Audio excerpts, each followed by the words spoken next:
Shalom Ouvracha. Alors, aujourd'hui, on va faire un composteur de maison.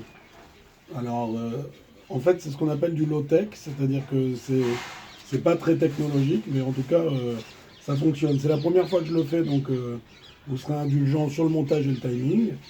Je vous montre ce qu'on a besoin pour monter donc le composteur de maison. On va avoir besoin de cartons. On va avoir besoin de deux soucoupes de, de pots de plantes. J'ai récupéré un seau dans lequel il y avait de la peinture. Je l'ai nettoyé à l'intérieur. On va avoir besoin d'un peu de terreau. On va avoir un peu d'eau. Et on va avoir besoin d'une perceuse comme ça. J'ai rajouté du charbon, mais je pense que c'est totalement inutile. Mais bon, je fais un essai en même temps. Et bien sûr des ordures ménagères, dont je vous dirai ensuite le type d'ordure. Alors, qu'est-ce qu'on va récupérer dans un composteur d'appartement ou de maison? En fait, on va récupérer ce qu'on appelle du thé de compost, c'est-à-dire que c'est un engrais liquide euh, d'un côté, et ensuite on aura un engrais solide de l'autre côté. L'engrais liquide va être plus rapide à récupérer que ce qu'on appelle le thé de compost, que l'engrais solide. Voilà. Alors pour démarrer, ce qu'on va faire, c'est que on va euh, percer des trous dans le seau. On va commencer par percer des trous avec la petite visseuse dévisseuse, ce qui va permettre en fait de récupérer dans le fond le thé de compost.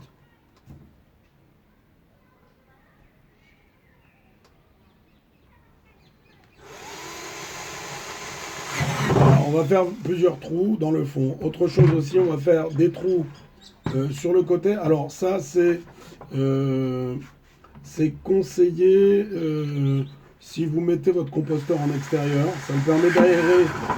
Ça permet d'aérer le composteur. Donc dans ce cas-là, vous faites des trous sur le côté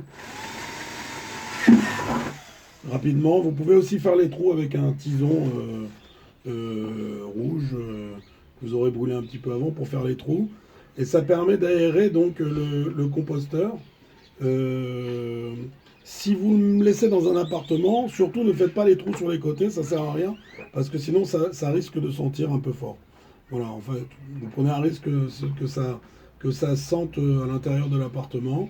Voilà, mais moi comme je le mets sur le balcon, je vais faire des trous tout du long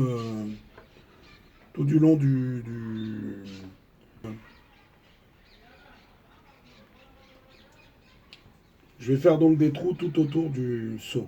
Voilà.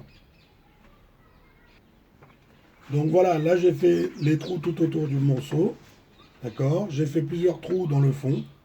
Ok. Et maintenant, je vais passer simplement à une étape simple. C'est que le carton que j'ai récupéré, alors c'est du carton hein, que vous récupérez dans dans la rue. Vous savez, en Israël, on a comment dire, les récupérateurs de carton partout dans les rues. Vous récupérez du carton Stam. Alors, on va le mettre dans de l'eau. Hein. J'avais mis préalablement de l'eau dans une coupelle. On dirait les matzot, un peu comme ça, de Pessar. Et donc, on va l'imbiber afin de garder l'humidité dans le composteur. Voilà, donc là, on voit bien hein, que j'ai mis donc, le carton dans l'eau pour qu'il puisse s'imbiber d'eau et garder l'humidité donc, dans le composteur. Alors, donc maintenant, on va avancer sur notre composteur, on va le remplir. Donc on prend une coupelle normale, on met notre seau, et puis on va venir mettre des déchets organiques. Alors, pour les déchets, c'est très très simple. Vous pouvez mettre tous les déchets, c'est-à-dire vous pouvez mettre des épluchures de légumes, des épluchures de, tout ce qui est épluchure, fagne, trognon de pommes, vous pouvez mettre des, c'est même conseillé de mettre des coquilles d'œufs, voilà. Il y en a qui mettent pas d'ail ni d'oignon parce que sinon ça sent très fort au moment de la décomposition. Moi je vais en mettre quand même. Vous pouvez mettre du marc de café. euh, vous pouvez mettre voilà tout ce qui est végétal. Vous pouvez mettre et il faut aussi apporter du carton donc humide, préalablement mouillé pour que vous puissiez toujours avoir de l'humidité. Par contre, ce qui est à éviter complètement, c'est tous les déchets d'origine animale, c'est-à-dire le gras, les os de viande, les carcasses de poisson. Alors là, ça sent très très mauvais en se décomposant, donc il vaut mieux éviter complètement. Donc là maintenant, ce qu'on va faire, c'est qu'on va remplir le composteur. Donc allons-y. Donc là, vous voyez coquilles d'œufs. Euh, Là, je mets des pelures d'oignons. Ok. Je vais mettre des pelures de potiron. Euh, voilà, des pelures de tomates. Hein, tout ce qui est végétal, vous n'hésitez pas. Et donc là, je vais mettre en fait l'équivalent d'une semaine de légumes et de fruits qu'on a mangé.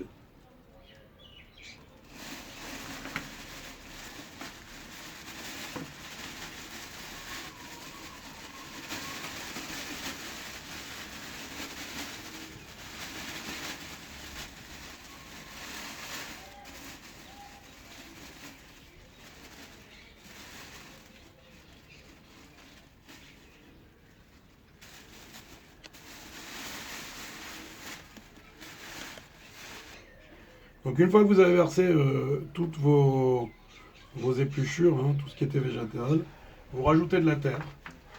Donc là, je vais couvrir tout ce que j'ai mis avec de la terre. Vous récupérez aussi le carton hein, que vous aviez mouillé, vous allez le mettre dedans. Voilà. Je vais même mettre un peu de charbon.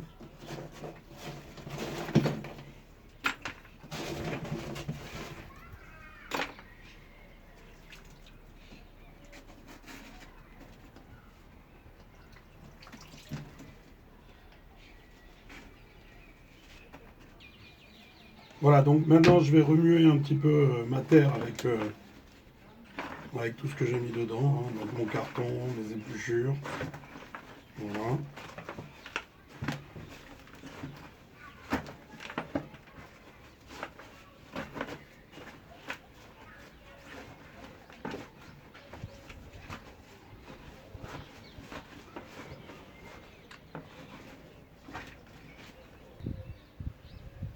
Donc voilà ce que ça donne. Vous avez au fond donc maintenant le carton, la terre qui a été mélangée.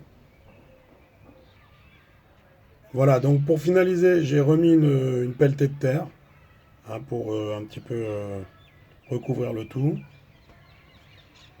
Et donc là maintenant, ce qu'on va faire, c'est qu'on va recouvrir le composteur. Voilà, et en fait, chaque fois qu'on a des nouvelles épluchures, ben, on les rajoute par-dessus. Et puis on rajoute à chaque fois une pelletée de terre, euh, tout simplement. Donc à chaque fois, il ne faut pas oublier de remettre une pelletée de terreau. Au niveau du terreau, vous mettez n'importe quel terreau, hein, un truc, un premier prix. Ce qui est important, c'est de tenir toujours l'humidité à l'intérieur du composteur. Euh, voilà. Là, normalement, très rapidement, on devrait obtenir très rapidement du thé, d'accord.